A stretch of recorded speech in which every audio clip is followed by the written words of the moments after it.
Welcome to The Verdict. Mick Cornett with Kent Myers. Glad you're with us. We're here every week meeting interesting people and dealing with topical issues. We welcome back an old friend to today's show. Yeah, we're really pleased to have back with us Marc Nuttle. Marc is, quite frankly, an economic expert in both national and international economics.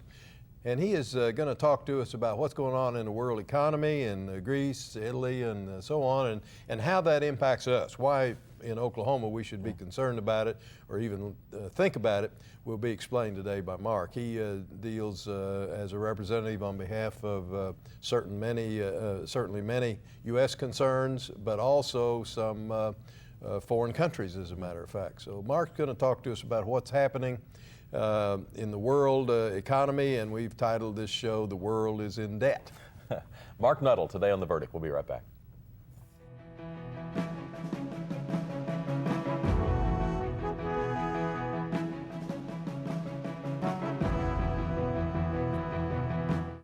America has been here before, faced with daunting challenges, and we've always found the courage to lead. Foreign oil, greenhouse gases, we have the power to do something about them with American natural gas. Chesapeake is forging ahead, converting our fleets to clean-burning natural gas vehicles, encouraging others to do the same. Welcome to America. Chesapeake, America's champion of natural gas.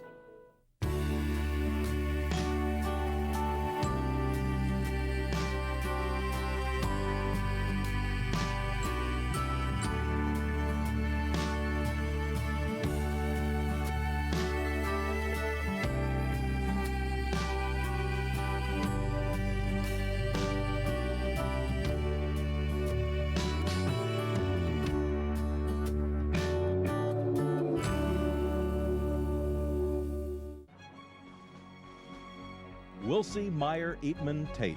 We're accountants.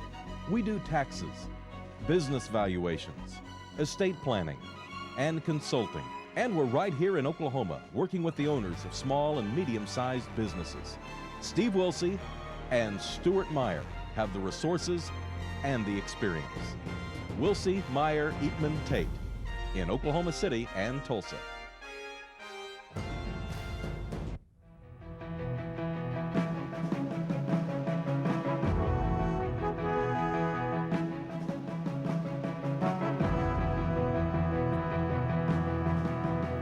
Welcome back to the set of The Verdict. Mick Cornett with Kent Myers, and Kent's going to introduce today's guest. Today we're really thrilled to welcome back for his third appearance on The Verdict, Marc Nuttle. Marc Nuttle is a lawyer in Norman, lives in Norman, Oklahoma, but he specializes in international trade and all the activity that goes along with that. He is managing partner of Oklahoma Sovereign Development Company. He has had many political consulting positions, both locally and nationally. He has been a candidate, as a matter of fact, for Congress himself. He also advises a number of foreign countries on economic issues and political issues. And he is well known in the television business circles, both locally and nationally, on economic issues and what's going on with debt issues and problems in Congress and the like. We wanted Marc to come in today and talk about what's going on globally insofar as debt is concerned and how that impacts us. Marc, welcome. Thank you. Sure glad to have you back. Well, thanks for having me back, guys. You bet. What projects you been working on lately? Well, you know, part of my practice is international law, international trade, financing of international projects. And that's led us to a lot of research on how do you calibrate the cost of a project overseas, particularly dealing with China and some of the Pacific Rim countries, back to a dollar or the euro. And that has led us to this research we're going to talk about today, about what is the real cost of sovereign debt and what's it doing to the world's economy. Well, are you working on this on behalf of a particular client that you can designate, or are there a number of clients that are interested in what you're doing? It's a number, Kent, that deal some nationally and some internationally, and some national, as you said, some foreign governments. Yeah. Well, is this a sustainable model that's going on out there? No. It is unanimity among all politicians and all economists that our current spending and borrowing trends are unsustainable. And part of what we're trying to do here is define that term, unsustainable. What does that mean? How do you know when you're approaching it? What are the road signs, and how do you avoid it? Yeah, so it's not just the United States. A lot of people hear about United States debt, but it's not just us. Now, it's important to know that this is a global problem. The measure of a nation's solvency is its debt to gross domestic product, GDP. Greece right now is at about 120%. That's what's in the news and what you hear about. The United States just passed 100% of debt to GDP, about 14.5 trillion GDP and about 14.5 to 15 trillion in debt. Great Britain is 125%. Now, Great Britain's in worse shape than Greece on that simple number, but it has a primary currency. Then it gets kind of complicated in how long you can go with that, but the trends are unsustainable. But let me give you one last stat. The world, there are 182 governments that trade in the World Trade Organization. 181 of them are deficit spending. Only China purports not to be. And as you guys know, I used to represent China, and I can tell you a little bit about how they keep their books. But let's take them at their word, that there's one that's not. Out of 181 countries, the world's debt will eclipse 100% of debt to GDP, about $70 trillion in world government sovereign debt in 2012. And is that unprecedented? It is unprecedented. What is there a magic number that a standard that one could aspire to reach in regard to that ratio? Well, first, you shouldn't go past 70%. It's a known economic formula that when you borrow more than 70% of your GDP, it becomes a drag on your economy. And at 80% it starts to break. Is there anybody at 70 or below? Well, no, everybody's at 70 and above. That's the problem. It is a world debt. I'd put it in terms of debt crisis. So that's that measure. But there's also the deficit problem. It's not just a matter of debt out here, and the world's economy is growing. We continue to spend. The United States spends approximately $4 trillion a year on $2 trillion in income. Now, the Congressional Budget Office number is 3.8 to 2.1, but roughly in a given month, given national health care kicking in now, about $4 trillion to $2 trillion. We're overspending our revenue by 100%. And there are many other countries doing the same thing, piling on to this debt and not making adjustments, Kent, and it's just unsustainable. Is this in China's best interest? If China were to give an opinion on the fact that they're the only economy that's whole? Well, no. And China is not necessarily our friend. They're our competitor, and I'm not here to defend them. Or savior.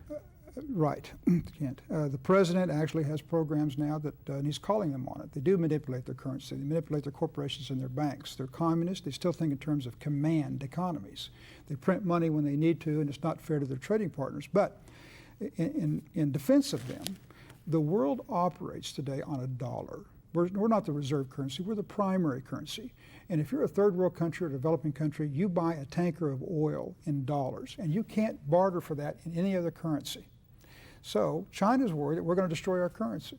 So no, it's not in their best interest. And they're trying to figure out how do they survive if we continue to spend and borrow like this. And they have to buy a tanker of oil. So they're trying to trade with Venezuela now in yuan, or renminbis, which is the foreign currency. And it's like what the argument they're making in the world right now is, here, we're going to buy this in Chinese currency. And go, what? It's not tradable. You know, it's not in the world's exchange rates yet. So what do I do with this? The foreign country that they're spending it in. And they go, well, you know, we're kind of like Walmart. we make a lot of things. We sell a lot of things. So if I give you a Walmart dollar and you're a vendor for Walmart, and you say, where can I spend this? We can spend it at Walmart, dollar for dollar. There are certain things you can't buy at Walmart. But in China, there's hardly anything you can't buy. And they're saying, look, we'll guarantee this currency for this oil or this foreign component, and you can spend it in China. That's what they're doing. No, it's not in their best interest. One other point about China, which is unprecedented in the history of the world. We've always had trade partners, going back to the Roman Empire, where there was kind of a balance of how much you depended upon your country for exports for your GDP versus domestic consumption. China is 80% export. They're trying to develop a middle class, but their population can't buy what they make. This is the first time in the history where the country that was solvent has to have somebody to export to. And most of it goes to Europe and the United States. And we're carrying a debt load, we're at best flat, maybe back into a recession, and none of this is in their best interest. But they're not the answer to your point that you interjected. They're not the answer. And you didn't ask this, but you know, their liquidity is less than $1 trillion a year. And they can't buy this debt. We get to the debt wall. You know, the world's looking for about $6.3 trillion in sovereign debt this year, and it just isn't there. What about the European Union? Good idea, bad idea in retrospect? Well, I mean, the concept was back in the 70s up through the 90s when they issued the euro, was that they would become the United States of Europe. And that makes sense to break down. One of the greatest things for us at the Founding Fathers was the Interstate Commerce Clause, no barriers between states. But they didn't address transfer of labor. And the other problem they never dealt with is each one of those countries has their own treasury and prints their own money. Think about the United States of America today. If every state had a treasury, every state had a currency, and there was a federal entity trying to calibrate the currency of Mississippi to Oklahoma to Texas to California. Think about that's what Europe is today. And it might have worked in theory, but they had these spending goals not to exceed deficits of 2.5% of their GDP. And they haven't done that for 2 decades, and now reality is coming to roost in Greece. And should Americans care about Greece? Is there bad news coming for Oklahoma if Greece defaults? Well, yes. First the United States, then Oklahoma. Greece is the window on which you look through. Everybody has a debt wall. It's defined differently by the size of your economy and the strength of your currency. And ours is the furthest out because we're the United States of America. But this is what Milton Friedman used to research and write about during his lifetime, that there's a limit to what the king can borrow and spend, or he would have done it in the Middle Ages forever, and he couldn't. And we're at that point now. So Greece, though, let's talk about it practically. We don't have a lot of exposure. Our banks don't have a lot of exposure to Greece. That's mainly a French problem. The Germans' exposure are Italy and Spain. And these are banks that hold their sovereign debt. And to write that off and recapitalize their banks is more than they can do in Italy and Spain. Now, they're subsidizing Greece. It's only about 350 billion in GDP, and they can subsidize that. They can't Italy and Spain. Our banks, particularly Citicorp, and Chase to some extent, have banking relationships with the largest banks of France and Spain, and it comes back and rolls back over them and hurts their capital base. And that's just on the capital structure of the financial system. There's also a problem of AIG. We still have debt swaps and insurance contracts out there. And one of the reasons they're calling this a voluntary devaluation, basically a managed default of Greece, is because those debt swaps don't kick in, see, as long as it's voluntary. But once they're in default, technical default, AIG's got some exposure. And then we're back in the same old soup that we're back in 2008. Will that affect our markets, or stock markets? I tell you what, let's get to a break and come back, because I can tell we're nowhere near capsulizing this situation. No, but you're going the right way. We'll be right back with Marc Nuttle. We're talking about a world of things in the world economy.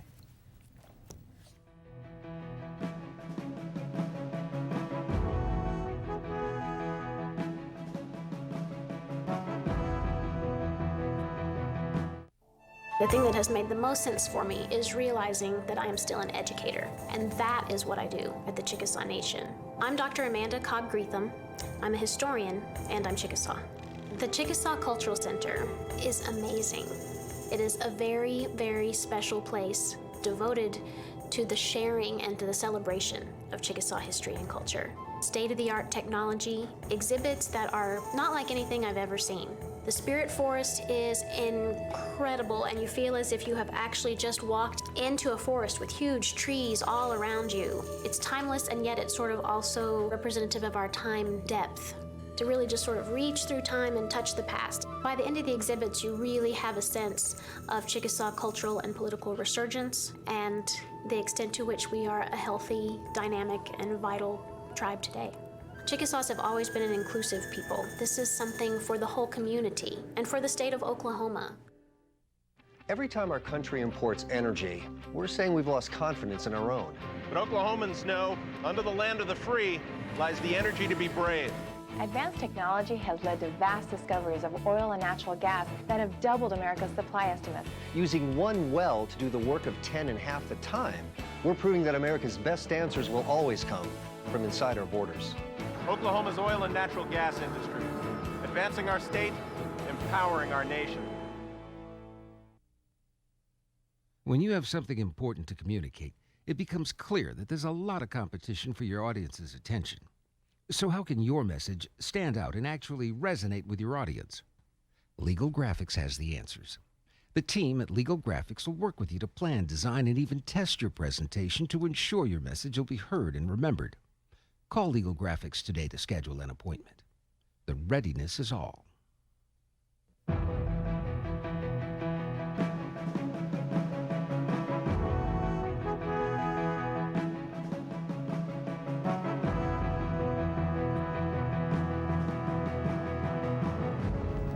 Welcome back to the set of the verdict. We're with Marc Nuttle, and you were talking about how the state of Oklahoma is impacted by what's going on in Greece and in the European Union. Well, yes, what we talked about, we tracked through how Greece impacts the banks in France and Germany, which ultimately hurts their economies and rolls back through Citicorp, Chase, AIG, other financial institutions in the United States.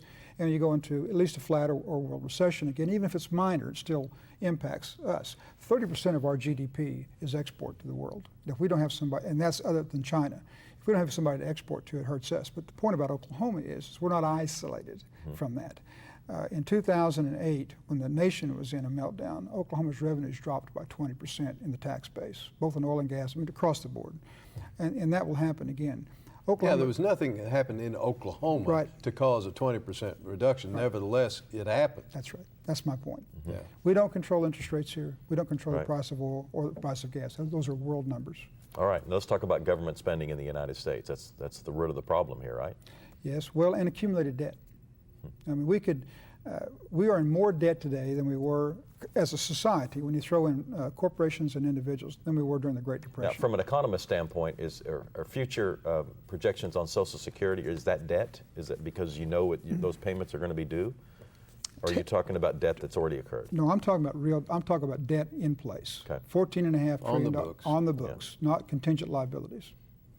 Now, technically, Social Security is solvent, but what the about 15 trillion. Break it into three categories.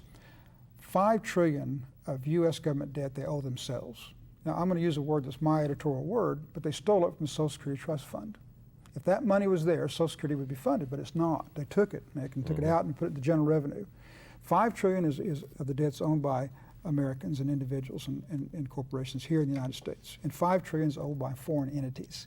So we talk about China owning our debt. They own a big piece of our debt, but it's less than $2 trillion. They've been selling dollars. Great Britain's as big a piece of our debt as China. Thank goodness, because they're good friends. That's kind of how it breaks out. So that's this accumulated debt. When we went into World War II, we didn't have this much debt. And it's like anything. You know, you can borrow against your assets if you're not already up to here in debt. We can't anymore. Well, we've taken on the welfare of all mankind as a practical objective. And we just can't take care of this many people. Government just can't. Government's gotten too big with too many writing too many checks. And taking care of too many obligations that we have to take care of ourselves. Well, about all we can do anything about is what we can control. And all we can control in Oklahoma is what happens in Oklahoma. Yes. Is what we can control in the United States in the hands of that super committee in Congress. Well, that's a good point. The super committee is charged with making recommendations. They haven't made them yet. And whatever recommendations that it's finally analyzed, one thing that the viewers need to understand, one, the debt is real. It's too much. The deficits are too great. This is not business as usual. We can't kick this can down the road another 2 or 4 years. There are a lot of politicians who want to pass on this, have it part of the presidential debate of 2012 in the election cycle. The automatic cuts, whatever happens, do not go into effect until 2013. And that is not fair to the American public, not to tell them the truth, that this may come to bear on us in 2012. And how would that come to bear? What would the impact be? Well, it's what we call a debt wall. A debt wall, simply stated, is a point where a sovereign government cannot borrow the money it needs at interest rates it can afford, i.e. Greece today. Yeah. And Italy, right now, struggling at 6%. We have a chart that for the world, and because it's a world problem, the world's debt is about to get to the point. Let's try this. There we got it up there. The world's debt is about to get to the point where there isn't enough liquidity for easy money. Now, you can borrow more money. What are we looking at here specifically on this chart? What's that red line going down? Well, the red line is the debt wall, the point where there isn't enough liquidity in the world to supply debt at less than 2% interest rates, which is what we're borrowing at right now. Okay. The historical average for debt for sovereign governments since 1870 is about 4%, which you would think would have been a reasonable rate. But each point of interest rate that rise in the borrowing of the United States over 3 years blended cost the U.S. government $600 billion. So if we continue to borrow this $2 trillion of this extra deficit spending, we're talking about $2.4 trillion in added cost of interest when we hit the debt wall. Now, what are these numbers? Now, what's QE1? All right. Well, let me point out some things here. Let's see if you can get here on my finger what this is. These lines at the top up here are the percents of world GDP. That this is Milton Friedman's research on 9 and 10% is the amount of money the world can give you of the world GDP. The world GDP is about $60 trillion. This amounts to about $6.3 trillion next year that the world has to give at reasonable historic rates. And, I'm sorry, $5.4 trillion, and we're trying to borrow 6.3. So here's what happens. These are the lines on QE1, quantitative easing 1. That's the Federal Reserve's term for what they did. You ask them why they did it. It was to keep interest rates down. No one ever asked them. And what they did is they printed money and took that money and paid debt with it. If you could do that with abandon, we just print $14 trillion and pay off your debt. That's not the stimulus package then. No, well, it's a combination. This line is extraordinary spending from 2008 through 2010, which was stimulus, the TARP bill, the bailout, and structural deficits. It was 4 $1 trillion categories, roughly. And those 4, that was in one, we've never done that before, spent that much over our income in 1 year. And the Fed never explained why in the history of the country did we have to print money? Not the Revolutionary War, not the Civil War, not World War I, not World War II, not the Depression. Why now? It's because they were bumping the ceiling of the world's ability to provide cheap capital, and they did it to keep interest rates down. Quantitative easing 2 was the same thing. It was part of that, only this time they loaned it to themselves to the Federal Reserve, which is what Japan has done. Now, how's that worked out for Japan? You've heard about the last 2 decades, their standard of living being constant for 20 years. They loan themselves money, which is the same thing, just once removed to printing it. This point right here is QE3. This is where you hit the debt wall about July next year. And we're going to be pushing interest rates again. July of 2012. I said, what did I say, 3? I'm sorry. No, you said next year. Yeah, 2012, yes. And we think what they're going to do is print it. They're talking about QE3. They're talking about printing money again, and don't explain why, and why it was $600 billion, which is the exact amount you needed to back off that ceiling. These are the projections for the world, this accumulated debt problem of the world and deficit spending. Well, the world is overdrawn. Yes. Yeah. Let's point fingers. The president and his administration inherited a mess. Have they made it worse? Have they made it better? Should they have done things differently? Well, it's a good question because there is an answer to this. And it requires a little bit of sacrifice. The last point that I want the viewers to know is that there is a way out of this. We've got about a minute, just so you'll know, left in the show. Thanks. But not an easy way out. It requires cutting the budget by $400 billion. That's about 10%. We can do this if we had the will to do it, if the politicians would lead us out of it. Yes, the president inherited a mess. Yes, the world was in trouble at the time. We had 2 wars going on, and there were some programs that I didn't agree with in the prior administration that I wish hadn't occurred. But we should have cut the deficit. We should understand these formulas. This is what we've always done in the past.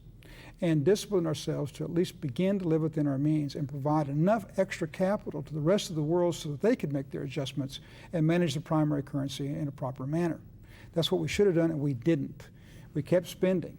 I hate to use this analogy, but it's like taking an opium pill for a cocaine headache. So the stimulus wasn't a good idea. And we got 15 seconds for your answer.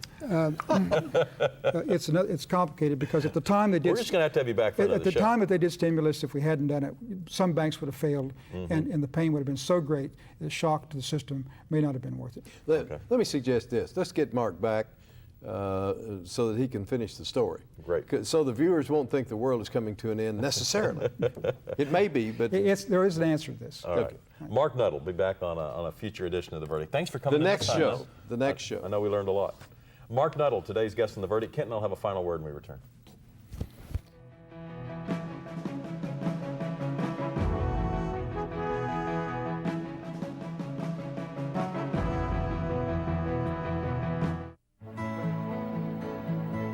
The good life comes naturally to Tulsa, where nature's beauty is matched with an eye for aesthetics. A legacy of neighborhoods graced with lawns and landscaping and handsome homes. a place that seems to have patented an ideal lifestyle. Bank First is loyal to the quality of life Tulsa assures its citizens, to the priority placed on education, culture, and growth.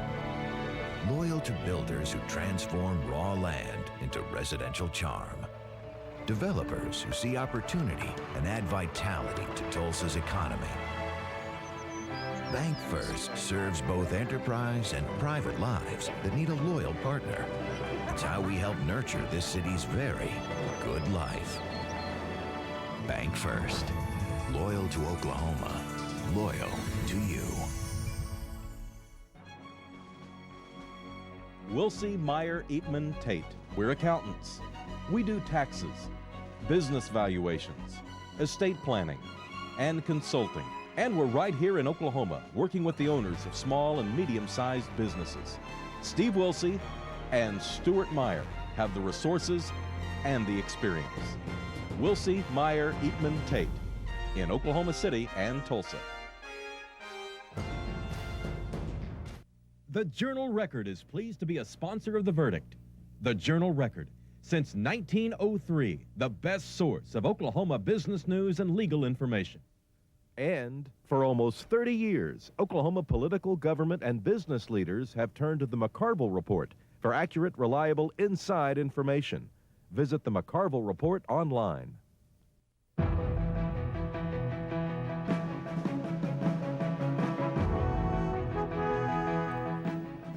Welcome back to the set of The Verdict. Mick Cornett with Kent Myers. We are wrapping up a show in which our guest was Marc Nuttle, who made his third appearance here on a Verdict telecast, and once again was able to enlighten us on the world's economy. Got a lot of information. We got it awfully fast. We're going to have Marc back on our next show to carry on with what the answer is. We know there is an answer, but we haven't heard complete yet what it will be, but we'll get him back and let you all know what he has to say. Yeah, plenty of blame to go around. You got that impression, not only in the United States and our political leaders, but in Europe and other places. And it also kind of, I think, brought to grips that China's in a very enviable place in the world economy right now. Yes. We're going to be back next week with another show. We'll see you then on The Verdict.